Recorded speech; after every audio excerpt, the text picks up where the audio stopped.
যাওয়ার সময় তো প্রথমত বিপদ তিয়ারি কুরিয়ারে লাগবে প্রেসারে দিব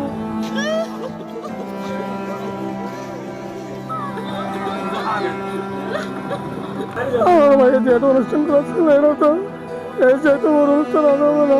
প্রবাসে বাবার মৃত্যুর ২২ বছর পর ভাগ্য বদলের আশায় বিদেশ বিভুঁইয়ে পাড়ি জমিয়েছিলেন বড় ছেলে ইফতেখারুজ্জামান রিপন। বছর খানিকের প্রবাস জীবন শেষে বাড়ি ফিরে হই হুল্লোড় করে বিয়ের পিঁড়িতে বসার কথা ছিল তার। নিয়তি তাকে বাড়ি ফিরিয়েছে ঠিকই, কিন্তু হই হুল্লোড়ের বদলে চারদিকে এখন শোকের ছায়া। বাবার মতো দূর প্রবাসে দুর্ঘটনায় প্রাণ গেছে তার। এখানে যে অনুষ্ঠানটা হচ্ছে এটাই তো একটা বিয়ে আমার ভাইয়ের যেটা অনুষ্ঠান করেছিল এটা তো এই যেহেতু ওর অনুষ্ঠান হবে না।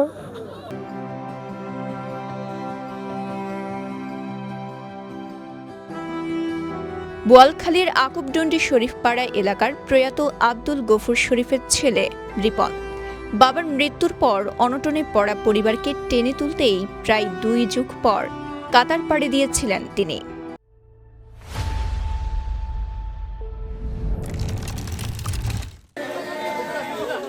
গেল ২৩ ডিসেম্বর দেশটির আল ওয়াকরা এলাকায় এক সড়ক দুর্ঘটনা ধূলিসাৎ করে দিয়েছে রিপনের পরিবারের স্বপ্ন।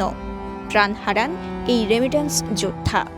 মঙ্গলবার প্রায় ১ সপ্তাহ পর তার মরদেহ আনা হয় দেশে। অনেক আশা ছিল আমার ভাইয়ের অনেক কিছু করবে, কিন্তু নিয়তি তাকে সব কিছু মেনে নেয় না। বেলা ১২টায় সাইরেন বাজিয়ে গ্রামে প্রবেশ করে রিপনের মরদেহ বহনকারী অ্যাম্বুলেন্স। সঙ্গে সঙ্গেই কান্নায় ভেঙে পড়েন স্বজন, বন্ধু ও প্রতিবেশীরা। এক মুহূর্তেই শোকে মুষড়ে পড়ে পুরো এলাকা। গত মঙ্গলবার বাড়ি ডিউটি করে গেলাই সকালবেলা পরবর্তী বাইরের পরে ও অনেকক্ষণ হাজে সড়ক পারাপার রোড এক্সিডেন্ট মারা যায়। স্বজন ও বন্ধুরা জানান, রিপন ছিলেন সদা হাস্যোজ্জ্বল, ছিলেন বন্ধুপ্রতিম ও পরোপকারী। কারো বিপদে সবার আগে পাশে পাওয়া যেত এই তরুণকে। তার মৃত্যুতে শোকে বিহ্বল গোটা গ্রাম। চট্টগ্রামের বোয়ালখালী থেকে আবু নঈমের পাঠানো তথ্যচিত্রে সাফা মারওয়া, কালের কণ্ঠ, চট্টগ্রাম।